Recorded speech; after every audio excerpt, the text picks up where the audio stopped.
اعوذ باللہ من الشیطان الرجیم بسم اللہ الرحمن الرحیم الحمد للہ والصلاۃ علی اہلھا اما بعد۔ پروردگار عالم کا شکر کہ خداوند متعال نے ہمیں یہ توفیق عطا فرمائی کہ ہم وہ مہینہ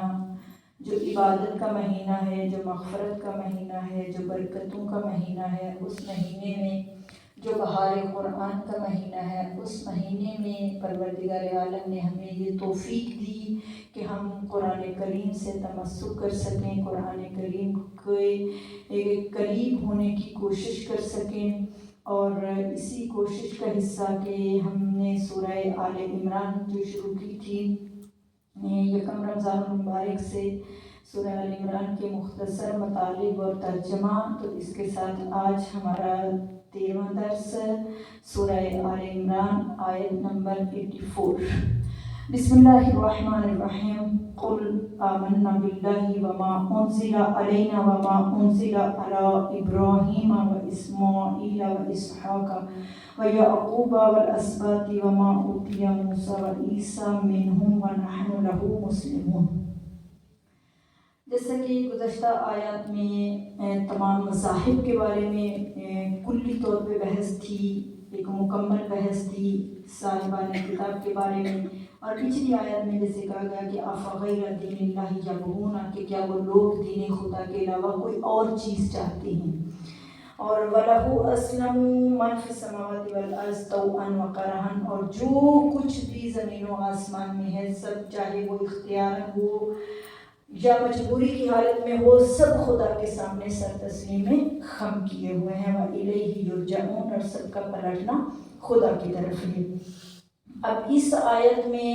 پھر ایک مرتبہ پروردگار عالم کہ جہاں پہ گزشتہ آیات میں کہیں پہ بنی اسرائیل کا ذکر، کہیں پہ نصارہ کا ذکر، کہیں پہ یہودیوں کا ذکر، تو یہاں پہ اب اس آیت میں پھر پروردگار عالم ایک حکم، جو ایک کلی حکم، کلی قانون، کہ یہ جتنی آسمانی شریعتیں، انبیاء کی جو تعلیمات ہیں، وہ سارے کے سارے انبیاء کی تعلیمات کون سی تعلیمات تھیں، اور سب کے سب انبیاء ایک ہی دین لے کر آئے، کوئی بھی کسی میں کوئی کسی فرق نہیں ہے۔ تو یہاں کہا گیا کل اے میرے حبیب کہہ دیجئے آمنا باللہ، کہ ہم اللہ پہ ایمان لائے، وما انزل علینا، اور اسی طرح اس پہ بھی ایمان لائے جو ہم پہ نازل ہوا۔ یعنی حقیقت میں ظاہری طور پہ تو خطاب پیغمبر اسلام صلی اللہ علیہ وآلہ وسلم سے، لیکن مسلمانوں سے خطاب کی آپ ان سے کہتے ہیں کہ آمنا باللہ، کہ ہم اللہ پہ ایمان لائے، وما انزل علینا، جو ہم پہ نازل ہوا، یعنی جو رسول صلی اللہ علیہ وآلہ وسلم پہ نازل ہوا اس پہ بھی ایمان لائے، وما انزل علی ابراہیم علیہ السلام، اور جو آپ سے پہلے حضرت ابراہیم علیہ السلام، حضرت اسماعیل، حضرت اسحاق، حضرت یعقوب اسباط، اور جو کچھ حضرت موسیٰ، عیسیٰ والنبیون من ربہم، اور دوسرے تمام پیغمبروں کو ان کے پروردگار کی طرف سے دیا گیا، ان سب پہ ایمان لائے۔ یعنی اس کا معنی کیا ہوا کہ یہ جو تم تفرقہ بازی کرتے ہو اور تم یہ کہتے ہو کہ ہم اس نبی کے ماننے والے، ہم اس نبی کے ماننے والے، لیکن جو آپ کے ماننے والے ہیں ان سب کا ایک ہی بات ہے کہ ہم آپ پہ بھی ایمان لائے، اور خدا کے پہ ایمان کے بعد رسول اللہ پہ ایمان، اور فقط یہ نہیں ہے کہ ہم رسول اللہ پہ ایمان لائے تو گزشتہ انبیاء پہ ایمان، یعنی جیسے ان کا ایمان تھا، ان کا باقی صاحبان جو اہل کتاب ہیں یا باقی انبیاء کے جو ماننے والے ہیں، ان کا طریقہ کار یہی تھا کہ اگر ہم حضرت عیسیٰ کو مانتے ہیں تو ہم حضرت عیسیٰ کو مانیں گے، ہم اور کسی نبی کو نہیں مانیں گے، اگر ہم حضرت موسیٰ کو مانتے ہیں تو ہم حضرت موسیٰ کو مانیں گے اور کسی نبی کو نہیں مانیں گے۔ تو لہٰذا یہاں پہ کلی طور پہ ایک یہ حکم دیا گیا کہ تمام انبیاء پہ جب تک ایمان نہیں ہوگا، یعنی یہ سب کے سب، ان سب انبیاء کو ہم حقیقی طور پہ خدا کا نمائندہ سمجھتے ہیں، یعنی جیسے آپ رسول اللہ خدا کے نمائندے ہیں، اسی طرح سے باقی یہ سب انبیاء بھی خدا کے نمائندے ہیں۔ جیسے آپ پہ ایمان ہے ویسے ہی ان سب پہ بھی ایمان ہے۔ لا نفرق بین احد منہم، ایک پوری وضاحت دے دی گئی کہ آپ یہ کہیں کہ ان میں سے کہ حضرت عیسیٰ کی تعلیمات اور تھیں یا حضرت موسیٰ کی تعلیمات نہیں، لا نفرق بین احد منہم، کہ ہم ان میں سے کسی میں بھی کوئی فرق نہیں کرتے، سب ایک ہی پروردگار کی طرف سے آئے، سب کی دعوت بھی ایک تھی، لا الہ الا اللہ، یہ سارے نبیوں نے ایک ہی خدا کی عبادت کی طرف بلایا، سب انبیاء کی تعلیمات بھی ایک تھیں، سب ایک ہی خدا کی طرف سے آئے، ایک ہی خدا کی طرف سے بلانے والے تھے، لہذا لا نفرق بین احد منہم، کہ ان میں سے کے درمیان ہم کسی میں بھی فرق نہیں کرتے کہ اس کی تعلیمات اور ہیں یا ان کی تعلیمات ہے، سب کی تعلیمات ایک ہیں، وَنَحْنُ لَهُ مُسْلِمُونَ، اور ہم اس کے خدا کے فرمان کے سامنے سر تسلیم خم کرنے والے ہیں۔ وَمَن يَبْتَغِ غَيْرَ الْإِسْلَامِ دِينًا فَلَن يُقْبَلَ مِنْهُ، اور جو کوئی بھی اسلام کے علاوہ یعنی حق کے سامنے، یعنی اب جب باقی شریعتیں منسوخ ہو چکی اور یہ آخری نبی یعنی وہ نبی کے جو گزشتہ انبیاء کی تعلیمات کی، ان کی شریعتوں کی، ان کی کتابوں کی جب یہ تصدیق کرنے والے ہیں، تو اب ان کے علاوہ اب سب کی ذمہ داری یہی ہے کہ ان پہ ایمان لائیں، لہذا وَمَن يَبْتَغِ غَيْرَ الْإِسْلَامِ دِينًا، کہ جو کوئی بھی دین اسلام کے علاوہ کسی دین کا انتخاب کرے گا فَلَن يُقْبَلَ مِنْهُ،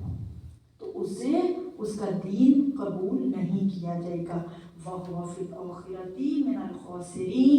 اور وہ آخرت میں خسارہ اٹھانے والوں میں سے ہوگا۔ تو یہاں پہ اگر اس آیت کو دیکھا جائے کہ وَمَن يَبْتَغِ غَيْرَ الْإِسْلَامِ دِينًا فَلَن يُقْبَلَ مِنْهُ، تو یہاں ابتغاء کے مادہ سے اس کا معنی ہے کوشش اور جستجو کرنا، اور وہ کوشش کبھی شائستہ اور ناشائستہ ہر موقع کے لیے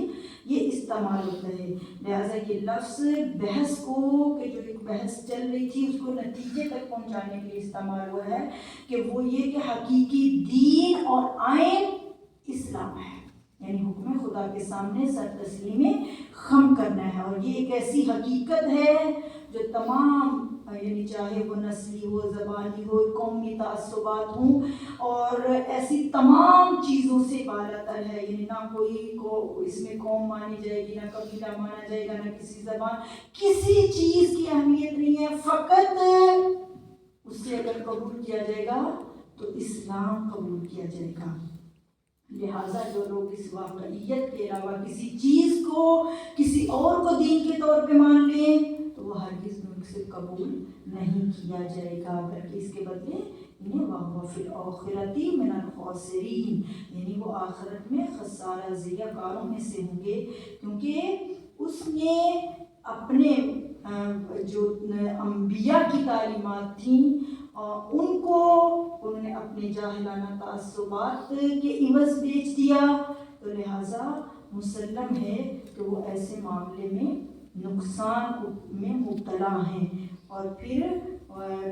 یہ نقصان ان کا صرف دنیا کا نقصان نہیں بلکہ وہ آخرت میں بھی،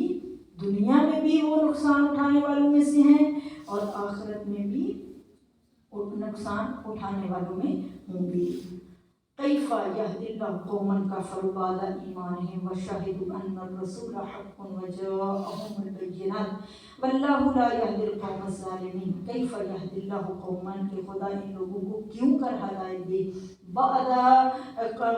کفروا بعد ایمانہم، کہ جو ایمان لانے کے بعد کفر کریں، وشاہدوا، اور اس پہ وہ خود گواہی بھی دیں کہ ان رسول حق، یعنی رسول کی حقانیت کی گواہی دینے کے بعد، ایمان لانے کے بعد،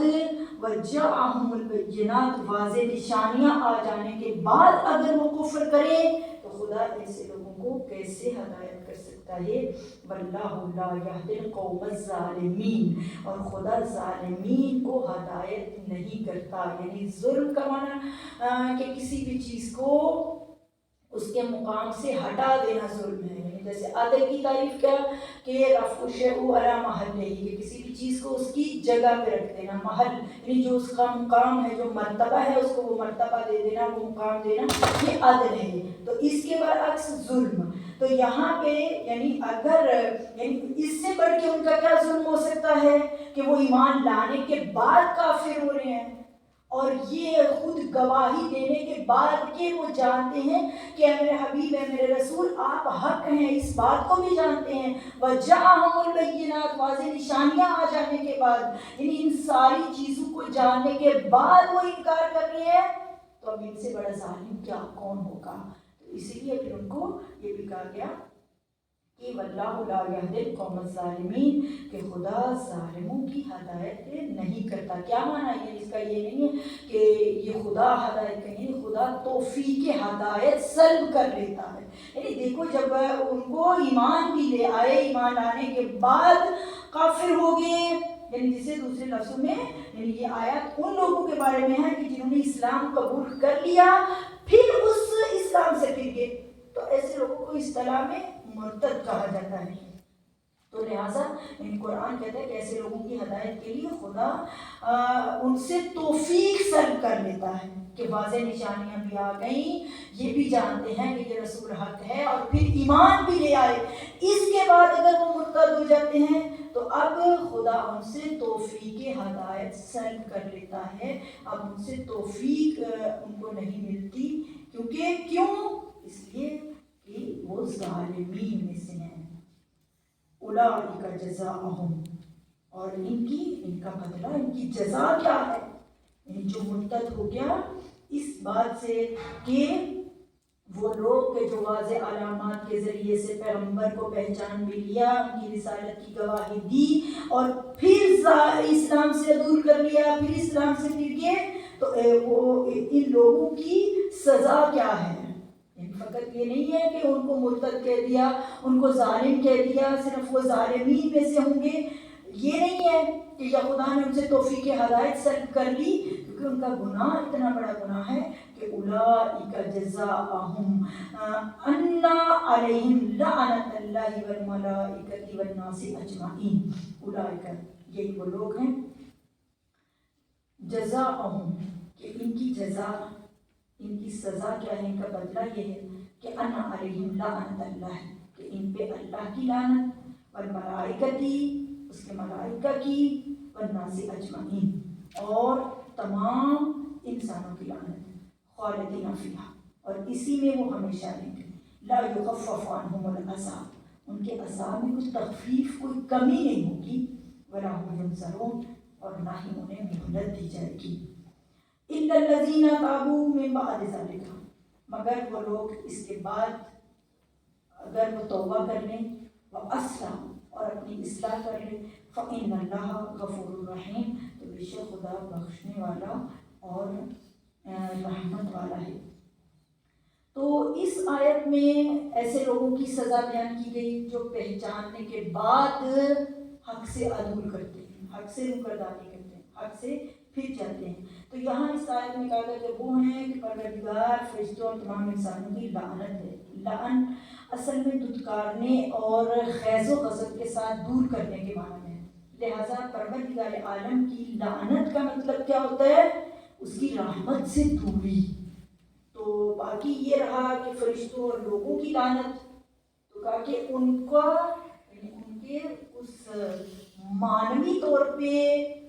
کیونکہ یہ مومنین ہیں، یہ خدا کی معصوم مخلوق ہے، تو ان کو بھی یعنی یہ پروردگار عالم کی رحمت سے دور ہونے کی بد دعا، یعنی وہ یعنی خدا کی رحمت سے، ایک تو ڈائریکٹ خدا کی رحمت سے دوری، پھر لوگوں کے ذریعے سے جو رحمت ان کو ملنی تھی خدا سے، فرشتوں کے ذریعے سے ملنی تھی، اس رحمت سے بھی وہ دور ہو گئے۔ یہی یہ لوگ در حقیقت گناہوں میں اس طرح ڈوبے ہوئے ہیں کہ پھر ان کا یہ نہیں ہے کہ یہ اگر صحیح معنوں میں دیکھا جائے تو چاہے وہ مومنین ہوں، انسان ہوں، فرشتے ہوں، سب ان سے نفرت کرتے ہیں، سب ان سے اپنے آپ کو دور رکھتے ہیں۔ تو مومنین کا، فرشتوں کا دور رکھنا بھی ایسے ہے کہ جیسے وہ رحمت خدا سے دوری ہے۔ تو پھر مزید یہ ہوا کہ ان کی لعنت کا مرکز صرف یہ نہیں ہے کہ وہ ہمیشہ لعنت میں گرفتار رہیں گے، بلکہ یعنی جیسے شیطان ہے وہ ایسی لعنت میں، اور اسی کے ساتھ ان کے لیے دردناک عذاب بھی ہے، وہ ایسا عذاب کہ جس میں کوئی تخفیف نہیں ہوگی، کوئی کمی نہیں ہوگی، اور کوئی کسی قسم کی بھی ان کو مہلت نہیں دی جائے گی۔ اِلَّا الَّذِينَ تَابُوا مِن بَعْدِ ذَلِكَ وَأَصْلَحُوا، مگر پھر یہاں پہ استثناء بھی آ گیا۔ تو اس کے بارے میں ایک مختصر سی شان نزول بھی ہے کہ جیسے کہ مدینہ کے مسلمانوں میں سے ایک انصاری تھے، تو ان کے ہاتھوں حضرت بن زیاد نامی ایک بے گناہ قتل ہو گیا۔ تو کہا وہ سزا کے خوف سے، کہ قتل کی سزا کے خوف سے وہ مرتد ہو گئے، اور ان کے ساتھ اور بھی 11 افراد تھے۔ تو پھر اس کے بعد مرتد ہونے کے بعد وہ مکہ چلے گئے، مکہ پہنچے تو اب انہیں اپنے کام سے پشیمان ہوئے، سوچنے لگے کہ کیا کروں۔ پھر سوچنے کے بعد انہوں نے فیصلہ کیا کہ ایک آدمی کو مدینہ بھیجا اور ان سے کہا کہ پیغمبر اسلام صلی اللہ علیہ وآلہ وسلم سے سوال کریں کہ کیا اس کے لیے لوٹنے کا کوئی راستہ ہے یا نہیں، کہ ایک تو پہلے قتل کیا گناہ، پھر اس کے بعد اسلام سے پھر کے مرتد ہو گئے۔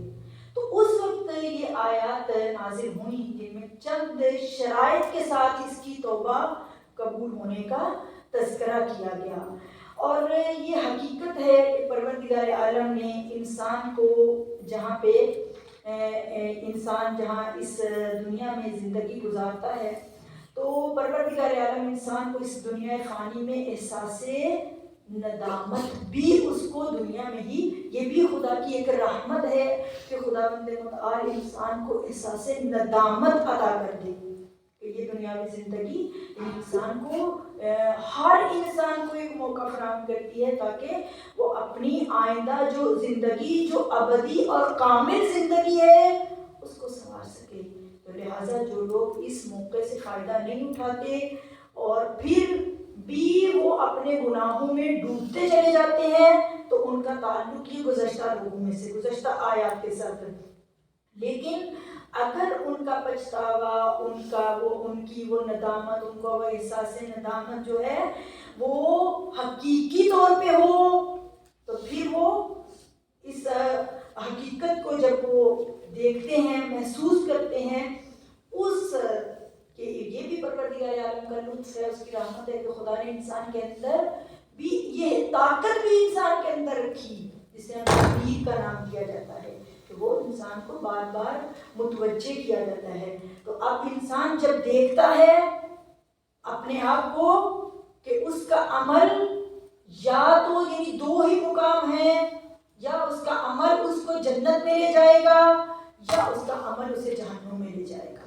لہٰذا جب وہ ان چیزوں کو دیکھتا ہے اور حقیقی معنوں میں اگر وہ گناہ کر بھی لیتا ہے اور گناہ کرنے کے بعد وہ بارگاہ پروردگار میں پلٹ آتا ہے، اب دیکھو جیسے اس آیت میں یہی کہا گیا کہ اگر وہ پلٹ آئیں اور اصلاح ہو، اپنی اصلاح کر لیں، وہ لوگ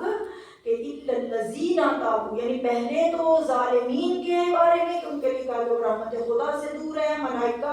لوگوں سے سب کی لعنت ان کے لیے، اور ان کا ٹھکانہ وہ ہمیشہ اسی جہنم میں رہیں گے، اور پھر ان کے عذاب میں کوئی تخفیف بھی نہیں ہوگی، ان کو مہلت بھی نہیں ملے گی۔ نہیں، اب انہوں نے مہلت کے دروازے بند کر دیے، لیکن اگر وہ ابھی اس مقام پہ ہے کہ وہ اپنے ضمیر کی عدالت میں وہ جاگنے میں کامیاب ہو گیا اور بارگاہ پروردگار میں پلٹ آیا، تو الذین تابوا، وہ لوگ جو توبہ کر لیں من بعد ذلک، اس کے بعد یعنی اپنے یہ کفر کرنے کے بعد اگر وہ توبہ کر لیتے ہیں، وہ اصلحوا، یعنی اس کی شرط توبہ، سب سے بڑی توبہ کے لیے شرط یعنی توبہ صرف زبان سے کہنا نہیں کہ پروردگار اعظم میں تیری بارگاہ میں توبہ کرتا ہوں، استغفار کرتا ہوں، بلکہ حقیقی معنی میں کیا اصلحوا، کہ توبہ کے ساتھ اپنی اصلاح کر لے، تو پروردگار عالم اسے یہ اس کی رحمت ہے کہ کہ خداوند متعال نے انسان کو اتنے گناہوں کے باوجود بھی اپنی طرف آنے کا دروازہ کھلا رکھا، توبہ کا دروازہ کھلا رکھا۔ اور پھر یہ خدا کی رحمت ہے کہ پروردگار عالم کہیں ہمیں ماہ رجب عطا کرتا ہے، کہیں ماہ شعبان عطا کرتا ہے، پھر کہیں پروردگار عالم ان 2 مہینوں کی رحمتیں برکتیں لینے کے بعد بھی پروردگار عالم ہمیں وہ مہینہ عطا کرتا ہے کہ جس مہینے میں انسان کا ہر عمل مقبول ہے، جس مہینے میں انسان کی جہاں پہ خدا انسان کو رحمتیں عطا کرتا ہے، وہاں پہ یہ مہینہ استغفار کا مہینہ ہے، توبہ کا مہینہ ہے، بارگاہ پروردگار میں پلٹنے کا مہینہ ہے کہ اے انسان اگر تم سے کوئی گناہ ہو گیا تو میری رحمت وسیع ہے، میری رحمت کی طرف پلٹ آؤ، لیکن اس کے لیے شرط اصلاحو کا کیا مانا کہ دوبارہ وہ گناہ نہ ہو، یہ اپنی اصلاح کر لو۔ یہ نہیں ہے کہ ایک دفعہ کا جیسے ہم کرتے ہیں کہ ایک دفعہ غلطی کی سوری آئندہ نہیں ہوگا، اور اس کے اگلے ہی دن پھر وہی غلطی ہو جاتی ہے۔ تو یہاں اس آیت نے یہ قید لگا دی کہ توبہ تب قبول ہے اصلاح، اپنی اصلاح کرو، یعنی آئندہ جیسے امیر المومنین علی بن ابی طالب علیہ السلام نے بھی شرائط توبہ بیان کی، تو ان شرائط میں سے یہ آپ نے فرمایا کہ آئندہ گناہ نہ کرنے کا مصمم ارادہ، کہ انسان یہ ارادہ کرے کہ آئندہ وہ گناہ نہیں کرے گا۔ تو جب انسان یعنی یہاں پہ پروردگار عالم کہ وہ خدا کے جو ایک مرتد کی توبہ کو قبول کر سکتا ہے، کہ وہ پروردگار جیسے اس شان نزول سے معلوم ہوتا ہے کہ جو لوگ اسلام قبول کر کے اسے پلٹ جائیں تو خدا اگر ان کی توبہ کو قبول کر سکتا ہے تو وہ پروردگار عالم کے بارگاہ میں آنے کا دروازہ سب کے لیے کھلا ہے۔ پھر کہا گیا یعنی خدا نے کئی مقام پہ کہا کہ میرے حبیب بھی ان سے کہہ دو کہ اگر یہ اپنے نفسوں پہ ظلم کریں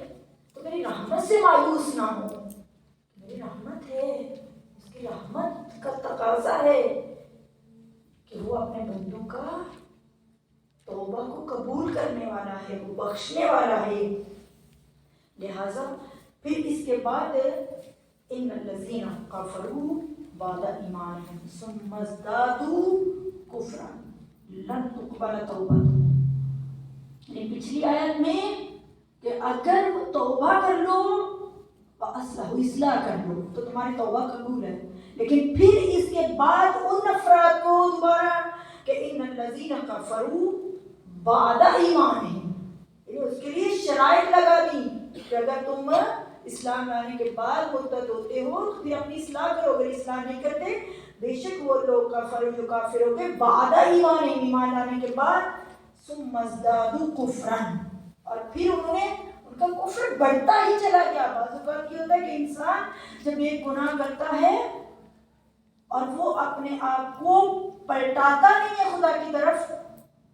تو وہ ایک گناہ سے دوسرا، دوسرے سے تیسرا، ایسے گناہوں میں آگے بڑھتا چلا جاتا ہے، تو پھر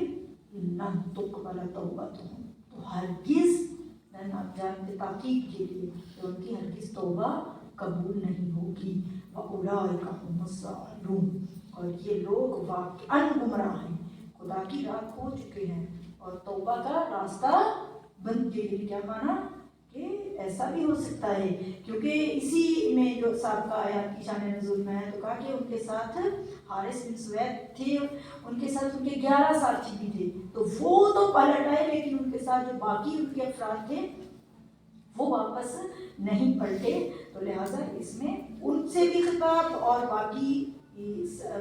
جو بھی بارگاہ خدا میں نہیں پلٹتا، توبہ نہیں کرتا،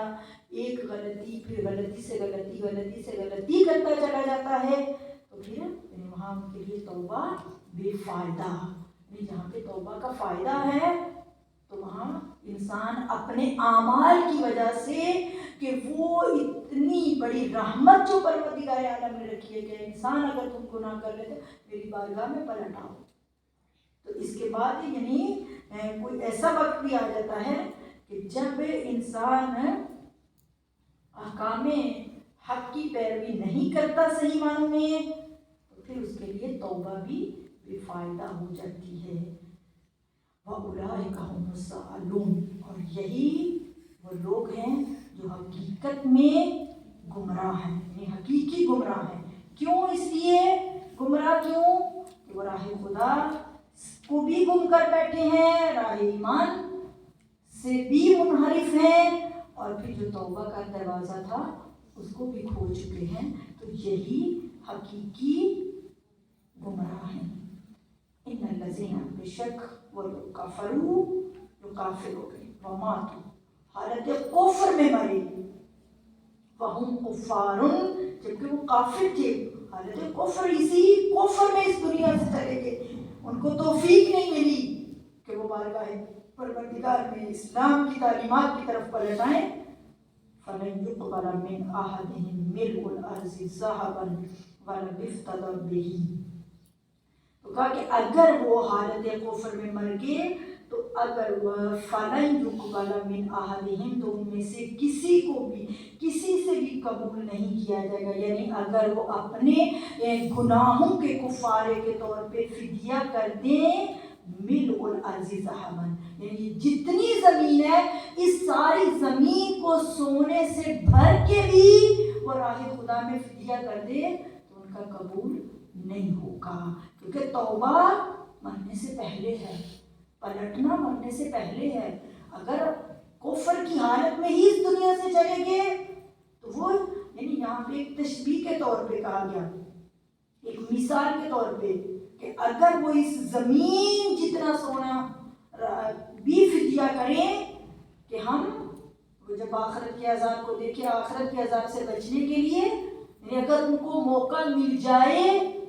اور وہ اتنا فدیہ بھی دے دیں کہ ان کے گناہوں کا کفارہ ہو، تو گناہوں کا کفارہ نہیں ہو سکتا، کیونکہ انہوں نے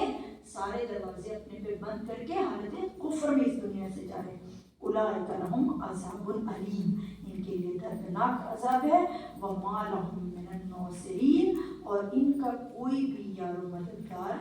نہیں ہے۔ یعنی یہ آیت ایسے افراد کے بارے میں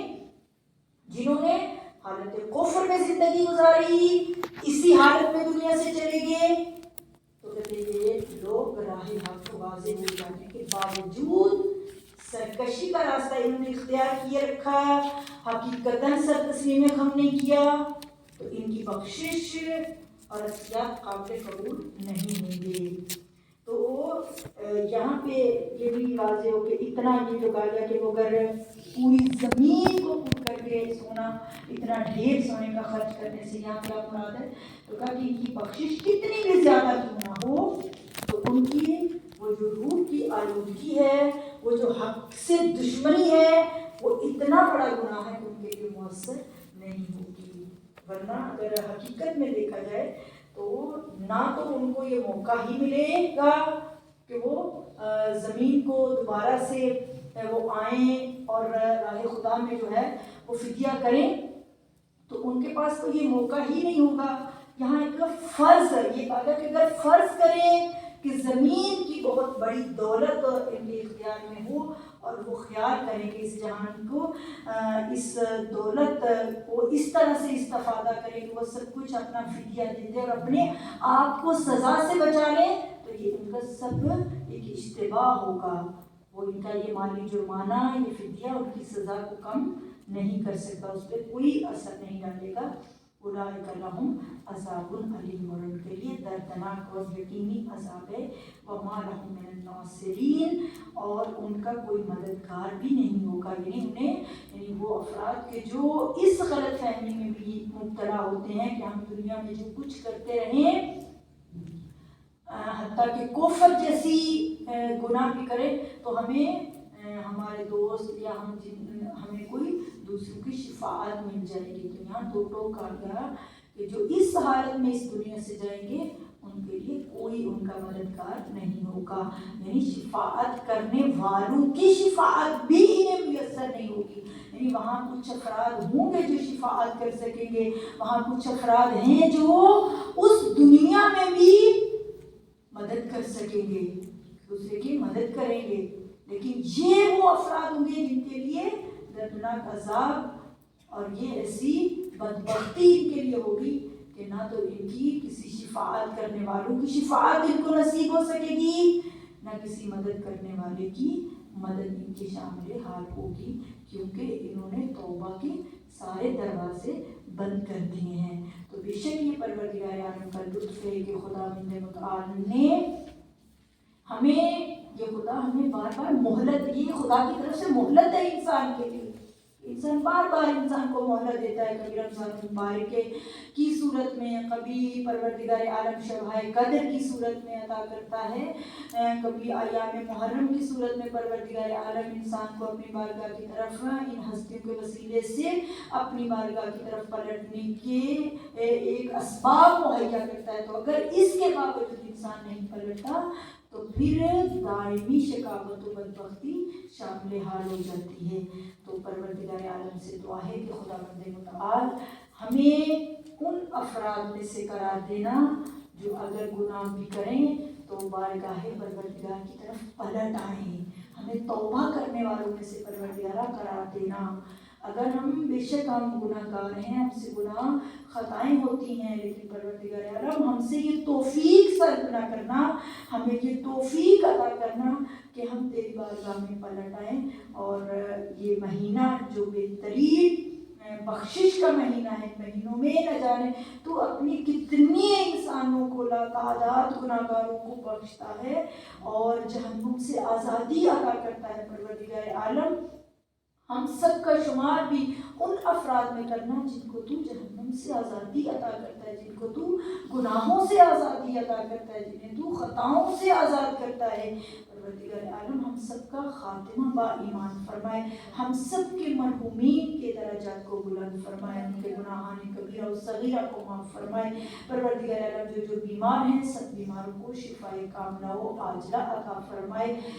پروردگار عالم ہم سب کو صحیح معنوں میں قرآن و اہل بیت سے متمسک رہنے کی توفیق عطا فرمائے، قرآن و اہل بیت کو ہمارا شفیع قرار دے۔ پروردگار عالم وہ وقت، وہ لمحات کے جب پروردگار عالم کچھ لوگوں کو، قرآن کو، اہل بیت کو شفیع قرار دے گا، شفاعت کریں گے، پروردگار عالم ہمیں قرآن اور اہل بیت کی شفاعت سے محروم نہ کرنا۔ ربنا تقبل دعا یا اللہ، ربنا تقبل منا انک انت السمیع العلیم برحمتک یا ارحم